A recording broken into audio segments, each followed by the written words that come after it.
Larry Johnson's my go-to man at times like this. He knows everything there is to know about war and about the machinations of the deep state in the United States of America. How could he not? He's a veteran of the CIA and the State Department's Office of Counter-Terrorism. And he's the founder of the influential Berg Associates. Larry, wonderful to see you again, even in such difficult Hello, my friend. Circumstances. A good friend of ours, mutual friend of ours, who's in a position to know these things even better than you and I, has assured me that the war is about to start. Is that your take on it also? Yeah, I think they're loading it up. The last sort of chess piece to move into place will be the Gerald R Ford, the aircraft carrier. Once it arrives in the Med, that's about 3 days away. They anticipate Friday, Saturday. So I think the odds are very high that Trump is going to be pressured into launching this attack, and this will go down in history as one of the most foolish, reckless steps in world history, because I think it's going to end up doing significant damage, not just physical damage to the U.S. military capabilities in the region, but damage to the U.S. reputation. It's like, you have Muhammad Ali as this great fighter, and then once Muhammad Ali steps into a ring against somebody that he's expected to beat, and that fighter beats him, all of a sudden the reputation goes away, and that's what's facing the United States, because Russia and China have really made a point of joining forces in the wake of that failed color revolution that was launched on December 28th, with the United States taking the lead in an economic attack, an act of war on Iran. On June 29th, Russia, China, and Iran signed a trilateral security agreement. And that wasn't just for show. That is an agreement with real teeth, and the Russians and Chinese have been acting on that agreement since the signing that took place late last month. Trump's more primo carnera than Muhammad Ali, and only people of your age and mine will know that allusion. But you remember the film about primo carnera. The bigger they are, the harder they fall. And if the United States, you see, Iran doesn't have to win the war. It just has to survive the war and inflict serious material damage on the Trump presidency. And if I were a betting man, I'd put money on their ability to do that, Larry. Yeah, no, I agree with you. Look, there is a deal. If Trump was actually acting on his own, in possession of his faculties and pursuing his own agenda, I actually think he'd make the deal with Iran that's on the table. Iran is not building a nuclear weapon. They don't, at least under the Ayatollah, they don't want to build it. They see that as an act against God, that it is a sin to do so. So they're willing to allow guarantees to be put in place that would ensure that they're not building a nuke, and to allow permanent on-site inspection of the enrichment facilities. So if the goal was just if they were serious about, we don't want Iran to get a nuke, then that deal's there to be available. But that's not what it's about. The United States persists in telling the big lie, a number of big lies. Number one, that Iran is the number one sponsor of terrorism in the world. It is absolutely, factually not true. I can prove it both through the publications from my old office at State, the patterns, they put out the patterns of global terrorism. That started in 1990, which reported on what had happened in 89. It had continued through 2003. Then they began calling it country reports on terrorism. The last one was issued last April in 2025 for the preceding year, 2024. And then there's a French think tank called Fondelab. And Fondelab also has done a study. And what does that study reveal? Since 1979, and let's put it in 1980, 46 years, the number one groups responsible for 80+% of the terrorist attacks are the Sunnis. that are sponsored by individuals and governments in the Gulf, the Saudis, the Qataris, the Emiratis. Not a single group in the top groups that have killed literally hundreds of thousands of people over the last 46 years, not a single one of them is connected to or funded by Iran. Not one.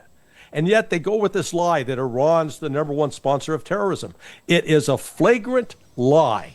Well, I mean, they even say Cuba is a sponsor of terrorism, when Cuba, of course, is completely antithetical to terrorism. It's completely alien to their political ideology, but that's another matter. You seem to think that Trump, left to his own devices, might be favorable to a deal rather than what will turn out, I agree with you, to be one hell of a war, Larry. This is not Venezuela. Yes. This is not even Iraq 2003. This is the mother of all wars we're talking about, and fraught with terrifying dangers to all kinds of people, many of them close friends of the Trump family. But Trita Parsi, my earlier guest, he felt that Trump had taken charge of this file, that Trump was the one doing the charging towards war. And while he acknowledged that there were divisions in the administration, this time at least, Trump was up for the mother of all wars. Yeah, well, no, he is up for it. Yeah, absolutely. You remember what happened when Israel launched its surprise attack on June 13th? Initially, Trump's attitude was, "Hey, he was Sergeant Schultz from Hogan's Heroes. I know nothing. I see nothing. I hear, I didn't know anything about this." And then 2 days later, he goes, "Oh, I knew about it all along. I was fully on top of it." He's going to say whatever needs to be said. The military momentum in this is more of the deep state, and I continue to insist that the deep state is driving a lot of this train, not Trump. And I use the example of when he hosted the, quote, peace talks between Armenia and Azerbaijan last summer in D.C. Because when I saw that, I was like, where did that come from? Because I guarantee you, if you would have told Trump to find Armenia and Azerbaijan on a map, he wouldn't have known which continent to look on.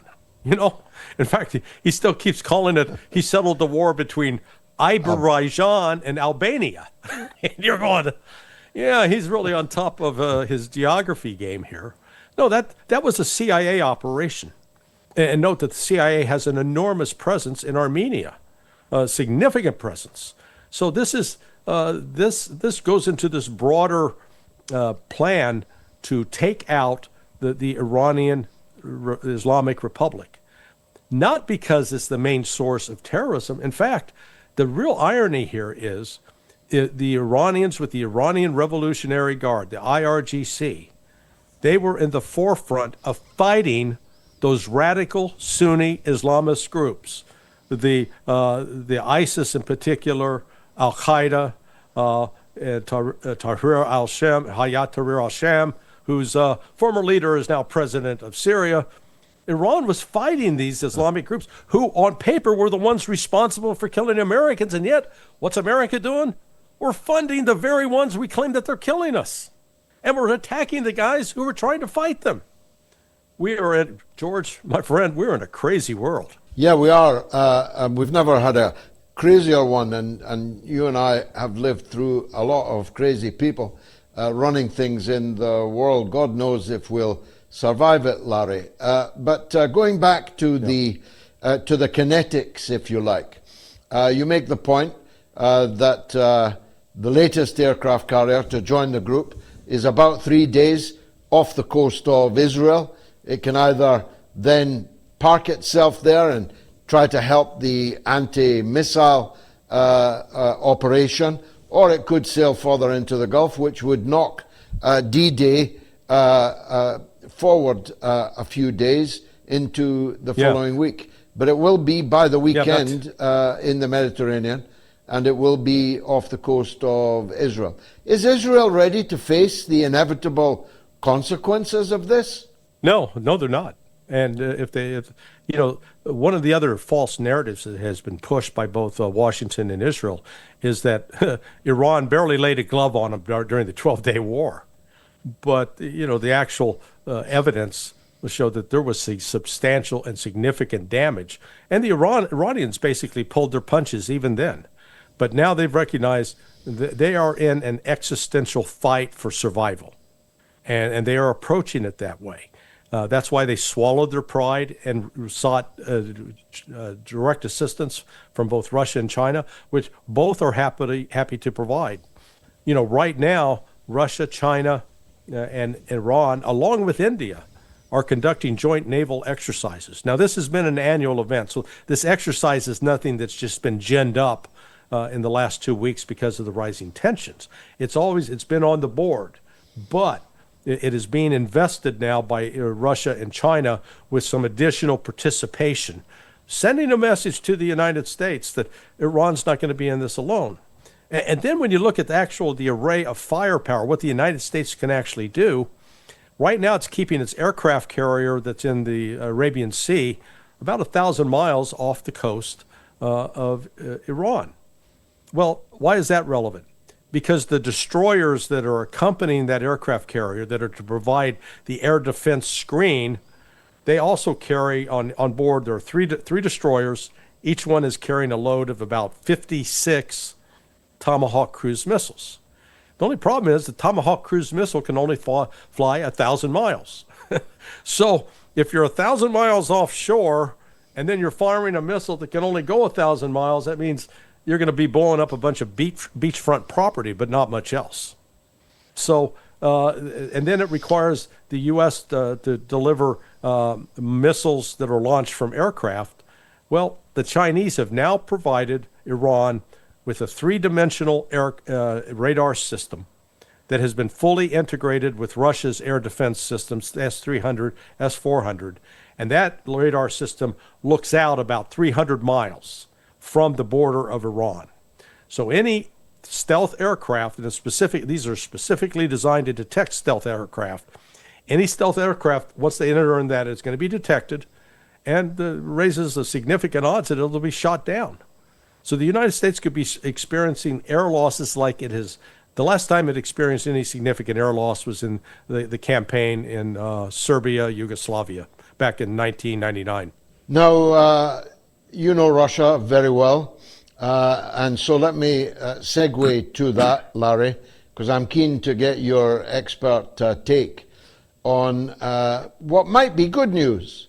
The talks in Geneva between Russia, the United States, and Ukraine, they didn't collapse. Nobody's trousers fell down.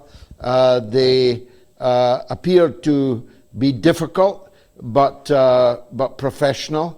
And one got the impression, even from initial reports, that some progress had been made. And then we learned today something which could be more significant, that just as he was leaving for the airport, the chief Russian negotiator was asked to come back and hold a 2-hour bilateral meeting, just the Russians and the Ukrainians. Whether the US gave permission for that, who knows? But a 2-hour meeting just between the two of them, that sounds like progress to me. What about you? I'm not as confident. It depends on, was this Budanov or Umarov? Because Budanov has got his ties with the CIA. Umarov has got his ties with British MI6. And there's actually, I call it a sort of a proxy civil war underway right now between the Americans and the Brits. Because they're looking at the Ukraine conflict in two very diverse ways. The Russian position is not going to change. It is set in stone, which is the territories of Crimea, Zaporizhia, Kherson, Donetsk, Luhansk. Those are part now permanently of the Russian Federal Republic. They're not going to be returned to Ukraine in any form whatsoever. There's not going to be any concessions on those issues. The only thing on the table right now is whether Russia will continue to take territory, to take particularly Odessa, Nikolaev, Dnipropetrovsk, and Kharkiv as part of Novorossiya.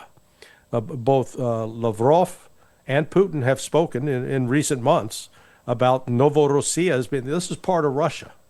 So they're looking to negotiate basically a surrender of Ukraine. Zelensky is refusing to surrender, but Zelensky may not be in the same powerful position that he thinks he is. You've got Zaluzhny, who's been in the UK as Ukraine's ambassador to Her Majesty's Court, or His Majesty's Court now. So I view him as a tool of MI6. You got Budanov, who's sitting now as advisor to the president, former head of the intelligence outfit. He's been very close with the CIA. So really, the UK and the United States are going to ultimately decide how this gets settled. And I don't think really the Ukrainians are going to have much of a say in it.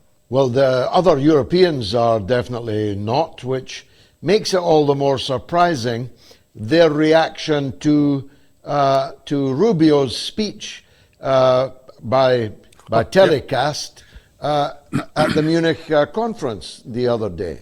I got the feeling I had been, as George Bush would put it, misunderestimating Rubio.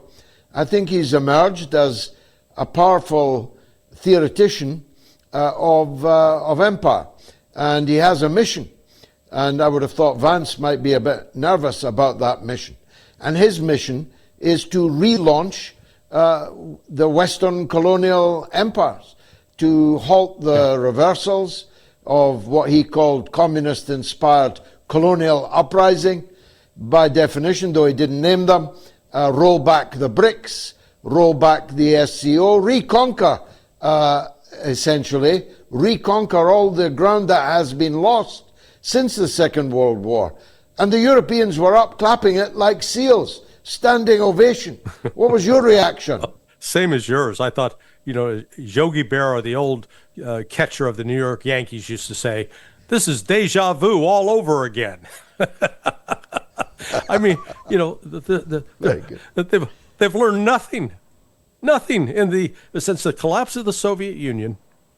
When the West was presented a golden opportunity to really create a new world order, a world order in which the interests of each country were promoted. We tried to build up, not tear down. We tried to collaborate with, not dominate. Instead, the United States chose the opposite. We saw the Russia economy as prostate, as prostrate on the ground, that we could take control of it. We could essentially rape it of its resources, dominate it, split it up. And then that damn Vladimir Putin comes along and disrupts that whole dream.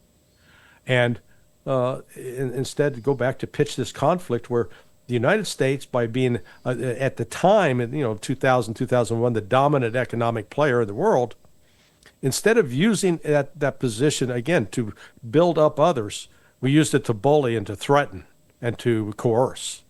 Well, you can only do that so long before you get the pushback, and that's where BRICS got its start in 2015, and then the development of BRICS, it's accelerated as a result of U.S. actions to punish all countries for not just not doing what the United States wants with respect to bilateral relations, but also punishing India for having diplomatic relations with Russia. And so the United States we're a psychopathic country, and that's why I suggest to my Russian friends, you don't negotiate with a serial killer.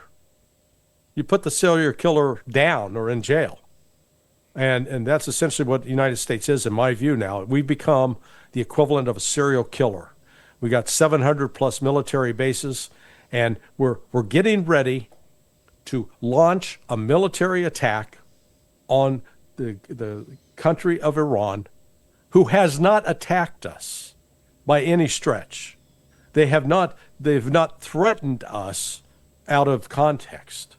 And instead, we are going to create a pretext that's going to send bombers in that's going to kill men, women, and children. And we don't give a damn. because they're not real people as far as we're concerned in the United States. They're just the cost of doing business. And that, Well, I as am sickened Congressman Randy by that. Fine put it, they're less than dogs. Muslims are less than dogs, according to a member of Yeah. the U.S. Congress, Mr. Randy Fine, just the other day. Now, I'm in Moscow, Larry, and it's full of Americans. They're not going around with Stetsons and cowboy boots, but they're here.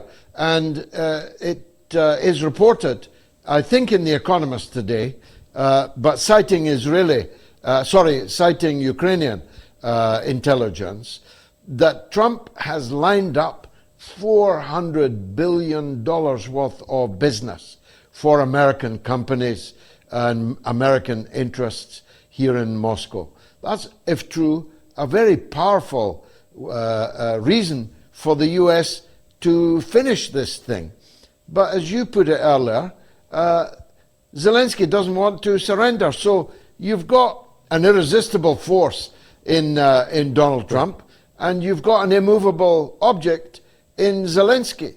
If Trump is really now inked, or at least penciled, a lifting of economic sanctions on Russia, and a huge bonanza of business waiting in the pipe, why doesn't he go all the way and pull the lever that gets rid of Zelensky? Yeah, well, because Trump's not serious about it. Look, let's step back and look objectively at what's happened. And this is per Lavrov as well, Foreign Minister Lavrov. The United States made some firm commitments to Russia at the Anchorage summit last August to Putin. The United States has not fulfilled any of those promises. The United States continues to impose sanctions on Russia and third parties that deal with Russia, number one. Number two, they haven't unfrozen the assets. Number three, they haven't returned the property that was illegally confiscated by Barack Obama in the United States in 2016, December of 2016. They haven't reestablished direct flights between the United States and Russia. You can't point to one single thing where Donald Trump has offered a gesture to say, hey, we're gonna remove these. Remember these people we had sanctions? We're removing those sanctions. They haven't done that. So you can't point to one thing that Donald Trump and his team have done other than continue to escalate. And they're saying, oh, well, we're going to give Zelensky until June. June? Give him till tomorrow at noon. Because the United States can pull the plug that quick. But they don't want to. Because we keep the ultimate goal here is not to have a peaceful relationship with Russia. The ultimate goal here is ultimately to destroy Russia, get control of Russian assets, break Russia up as it's too damn big, and we want those rare earth minerals, we want the gold, we want the uranium, we want the oil, and the Russians shouldn't have it. That's the Western attitude. Finally, Larry, if I may, and you've been very generous with your time. Keir Starmer is on the point of falling. He has a by-election coming up at the end of the month. He's virtually certain to lose it ignominiously. Then he's got local elections in May, which are going to be a landslide defeat. And at that point, a leadership challenge against him is virtually a certainty. So if the British are playing this pernicious role, which, I mean, even in Geneva, the British brothel creeper Powell was actually hanging around in the lounge of the hotel where the talks were taking place. He's the national security advisor of Keir Starmer. Who's driving this British determination to play such a dog in the manger role in relation to the Ukraine conflict? Britain's a country on its knees, breaking up, literally breaking up, and its economy going down the drain, unemployment rising. And why are the British so obsessing about keeping this war going? I would look into the city of London and to the banks, because the hopes and dreams that were inherent in getting control of the resources in Ukraine were always there. Let's not forget, prior to the start of the special military operation, the number one country in the world in terms of natural resources, being able to be self-sufficient, was Russia. Number 5 was Ukraine. So a country that was that rich in resources was certainly being eyed by the West as a ripe target. Now, the other thing to take into account is, although Ukraine was blessed with this vast abundance of resources, it was the poorest country in Europe. How could that be? Well, the reason for it, and we've seen parallels with what France did to the countries in the Sahel, to Mali, for example, and Niger, that when you've got a colonial interest, you are extracting from the country. You're not giving back. You're not doing what the Chinese do with the Belt Road Initiative, where you're building up infrastructure and you're equipping the people with education and trying to raise the standard of living. It's all about taking and absorbing for yourself without any regard for the locals. That's what's happened to Ukraine. Ukraine is just, it's something to be used. And without any regard for its people, without any regard for the welfare of the children. I mean, it's really sick. But the UK is just living out its colonial legacy. I mean, frankly, that's how it's dealt with most of the world for the last 300 years. Become a habit. And unfortunately, the United States has been imitating it. So we're both in the same boat.